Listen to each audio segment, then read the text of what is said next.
എല്ലാവർക്കും വിനീത നമസ്കാരം. ശ്രീമദ് ഭാഗവതം ദശമസ്കന്ധം ഉത്തരാർത്ഥം അധ്യായം 69 ശ്ലോകം 27 മുതൽ 37 വരെ 11 ശ്ലോകങ്ങൾ ഇന്ന് നമുക്ക് നോക്കാം. ഭഗവാന്റെ ആ യോഗമായ വൈഭവം കണ്ടിട്ട് നാരദ മഹർഷി ഇങ്ങനെ അന്തം വിട്ട് ഓരോ ഗൃഹത്തിൽ കയറി നടക്കുമ്പോൾ ഓരോ തരത്തിലാണ് കാലദിക്കുകളൊക്കെ വ്യത്യാസം. ഒരു സ്ഥലത്തുനിന്ന് മറ്റൊരു സ്ഥലത്ത് നിൽക്കുമ്പോൾ രാവിലെ ആണെങ്കിൽ മറ്റേ ഗൃഹത്തിൽ ചെല്ലുമ്പോൾ അവിടെ സന്ധ്യയാവും. അത് കഴിഞ്ഞ് പിന്നത്തെ ഗൃഹത്തിൽ ചെല്ലുമ്പോൾ അവിടെ പിന്നെയും ഉച്ചയാവും. ഇങ്ങനെ കാലത്തിനു കൂടി വ്യത്യാസം, സമയത്തിനു കൂടി വ്യത്യാസം. അത്ഭുതപ്പെട്ട് ഇങ്ങനെ നടക്കുകയുള്ള നാരദ മഹർഷി അത്ഭുതകരമായിട്ടും മനോഹരമായിട്ടും വർണ്ണിച്ചിരിക്കണം ഈ രംഗങ്ങളൊക്കെ. എങ്ങനെയാണ് ഒരു ഭരണകർത്താവ് രാജ്യത്തെ ധർമാനുസരണം ഭരിക്കേണ്ടത് എന്നതാ ലോകർക്ക് മുഴുവൻ കാണിച്ചു കൊടുക്കുന്ന വിധത്തിലാണ് ഈ വർണ്ണനകൾ. ഓം നമോ ഭഗവതേ വാസുദേവായ. ശ്ലോകം 27. കൃഷ്ണായ വാസുദേവായ ഹരയേ പരമാത്മനെ പ്രണതക്ലേശനാശായ ഗോവിന്ദായ നമോ നമഃ. ഓം നമോ ഭഗവതേ വാസുദേവായ. മന്ത്രയന്ത്രം ച കസ്മിൻശ്ചിൽ മന്ത്രിഭിശ്ചോത്ഥവാദിഭിഃ ജലക്രീഡാരതം ക്വാപി വാരമുഖ്യാബലാവൃതം. ഒരു ഭവനത്തിൽ ചെന്നപ്പോൾ ശ്രീകൃഷ്ണൻ ഭഗവാൻ ഉദ്ധവാദി മന്ത്രികളോട് കാര്യാലോചന ചെയ്തിരിക്കുന്നവനായിട്ട് കണ്ടു.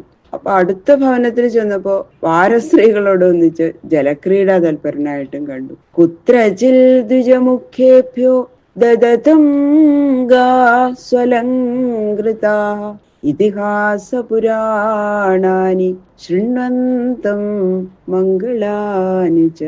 ഒരിടത്ത് പോയപ്പോ ഭഗവാൻ കൊമ്പും കുളമ്പും സ്വർണം കൊണ്ട് കെട്ടി അലങ്കരിച്ച പശുക്കളെ ഗൃഹസ്ഥരായ ബ്രാഹ്മണർക്ക് ദാനം ചെയ്യുന്നതായിട്ട് കണ്ടു. മറ്റൊരു ഭവനത്തിൽ ചെന്നപ്പോ ഭഗവാൻ ശ്രീകൃഷ്ണൻ പുണ്യകഥകൾ അടങ്ങിയിരിക്കുന്ന ഇതിഹാസ പുരാണങ്ങള് കേട്ടുകൊണ്ടിരിക്കുന്നതായിട്ട് കണ്ടു. ഹസന്തം ഹാസ്യകഥയാ കദാചിൽ പ്രിയയാ ഗൃഹേ ക്വാപി ധർമ്മം സേവമാനം അർത്ഥകാമൗച കുത്രചിത്. ഒരു സ്ഥലത്ത് ചെന്നപ്പോ ഭാര്യാസമേതനായിട്ട് നേരം പോക്കൊക്കെ പറഞ്ഞ് അങ്ങനെ ചിരിച്ച് ഇരിക്കണം, വളരെ രസമായിട്ട് ഇരിക്കുന്നത് കണ്ടു. വേറൊരു ഗൃഹത്തിൽ പോയപ്പോ ധർമ്മ കാര്യങ്ങള് സംസാരിച്ചുകൊണ്ടിരിക്കുകയാണ്. ഒരു ഗൃഹത്തിൽ പോയപ്പോ അടുത്ത ഗൃഹത്തിൽ പോയപ്പോ അർത്ഥകാര്യത്തെ പറ്റിയിട്ട് സംസാരിച്ചുകൊണ്ടിരിക്കുന്നു. വേറൊരു ഗൃഹത്തിൽ ചെന്നപ്പോ കാമപുരുഷാർത്ഥത്തെയും അനുഭവിച്ചുകൊണ്ടിരിക്കുന്നതായിട്ടും കണ്ടു. ധ്യായന്തമേകമാസീനം പുരുഷം പ്രകൃതേ പരം ശുശ്രൂഷന്തം ഗുരുൻ ക്വാപി കാമേർഭോഗൈ സപര്യയ. ഒരു സ്ഥലത്ത് ഏകനായിരിക്കുന്ന പരമാത്മാവിനെ ധ്യാനിച്ചിരിക്കുന്നവനായിട്ട് കണ്ടു. മറ്റൊരിടത്ത് ആചാര്യന്മാരെയും ഗുരുജനങ്ങളെയും അവരുടെ ഇഷ്ടാനുസാരമായ പദാർത്ഥങ്ങളൊക്കെ കൊടുത്ത് അവർക്കൊക്കെ എന്തൊക്കെയാ വേണ്ടത്, ആചാര്യന്മാർക്കും ഗുരുജനങ്ങൾക്കും അവർക്ക് എന്താണ് അവർക്ക് ആവശ്യം, അങ്ങനെയുള്ള ഇഷ്ടാനുസാരമായ പദാർത്ഥങ്ങളൊക്കെ കൊടുത്ത് അവരെ ശുശ്രൂഷ ചെയ്തുകൊണ്ടിരിക്കുന്നു. അങ്ങനെ കണ്ടു. കുറുവന്തം വിഗ്രഹം കൈശ്ചിൽ സന്ധിം ചാന്യത്ര കേശവം കുത്രാപി സഹരാമേണ ചിന്തയന്തം സതാം ശിവം.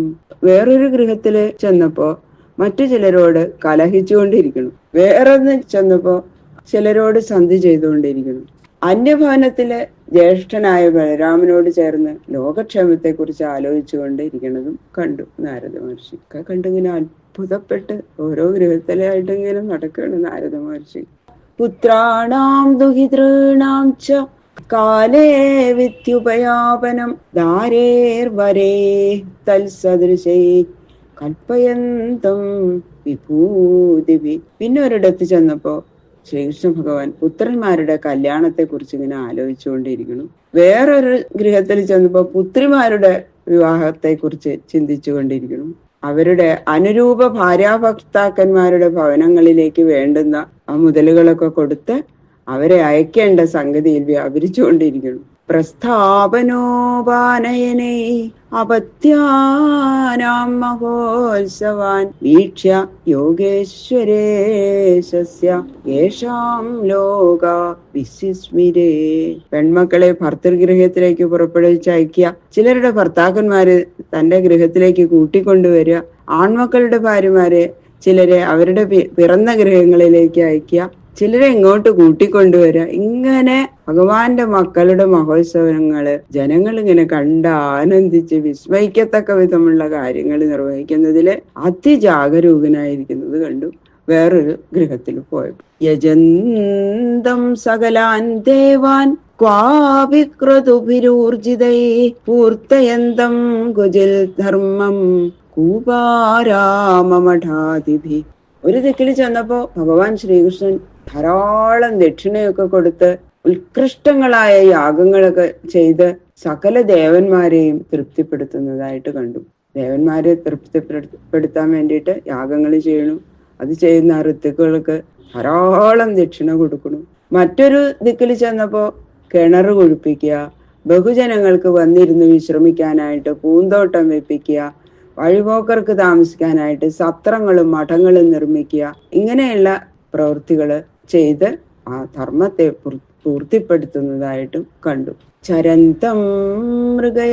ചരന്തം മൃഗയാം ക്വാപി ഹയമാരുഹ്യ സൈന്ധവം ക്നന്ദം തത പശൂന്മേധ്യാൻ പരീതം യദുപുംഗവൈ.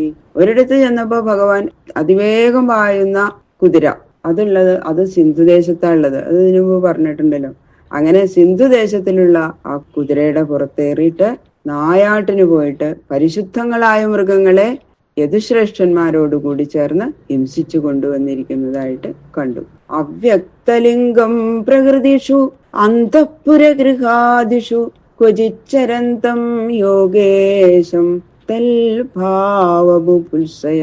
ചില ദിക്കില് യോഗേശ്വരനായ കൃഷ്ണൻ വേഷച്ഛനായിട്ട് പ്രജകളുടെ ഇടയിൽ നടക്കുന്ന രഹസ്യകാര്യങ്ങൾ അറിയാനായിട്ട് അങ്ങനെ നടക്കുന്നു. സ്ത്രീകൾ പാർക്കുന്ന രഹസ്യസ്ഥാനങ്ങളിലും ബഹുജനങ്ങള് ഒരുമിച്ച് വസിക്കുന്ന സാധാരണ ഭവനങ്ങളിലും അങ്ങനെയുള്ള സ്ഥലങ്ങളിൽ വസിക്കുന്നവര് അറിയാതിരിക്കാൻ അങ്ങനെയുള്ള വേഷം കെട്ടി സഞ്ചരിക്കുന്നതായിട്ടും കണ്ടു. അധോ വാച ഹൃഷീകേശം നാരദ പ്രഹസന്നിവ യോഗമായോദയം വീക്ഷ്യ മാനുഷീം ഈയുഷോഗതിം.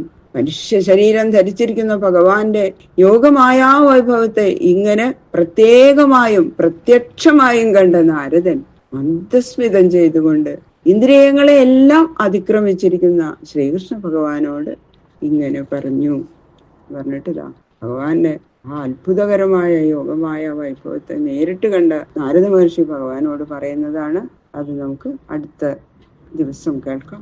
സർവത്ര ഗോവിന്ദ നാമ സങ്കീർത്തനം.